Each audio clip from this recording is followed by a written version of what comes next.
Цхинвале центром празднества становится церковь Святого Георгия, что на восточной возвышенности столицы. Впрочем, последователи традиционных осетинских верований считают, что праздник посвящен небожителю Уастарджи, покровителю Осетии. Чествуют, поклоняются и просят благодати в этот день у Сгудерского Уастарджи, по названию холма Сгудер, на котором возвышается храм. В церкви Святого Георгия Победоносца, где служит отец Георгий, каждое воскресенье проходит православная служба, но в это воскресенье здесь было особенно многолюдно. Люди, несмотря на непогоду, выстраивались в очередь, чтобы попасть в храм. Сегодня у них, кроме восковых свечей, были и традиционные осетинские подношения – 3 пирога, отварное мясо на ребрах, шашлык и домашнее осетинское пиво. И слово в церкви держал не священник, а представитель каждого двора, где организовывалось праздничное застолье. А таких дворов в Цхинвале сегодня немало.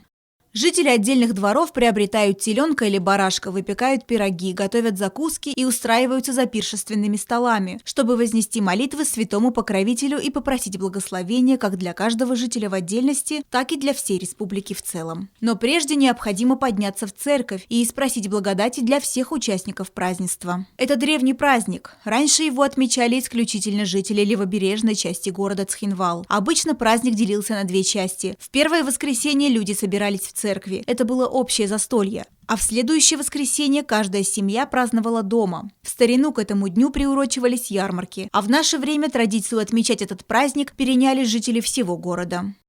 Марианна Чочева, Регина Черткоева, Рауль Кочев, Фатима Кумаритова. Специально для программы «Неделя».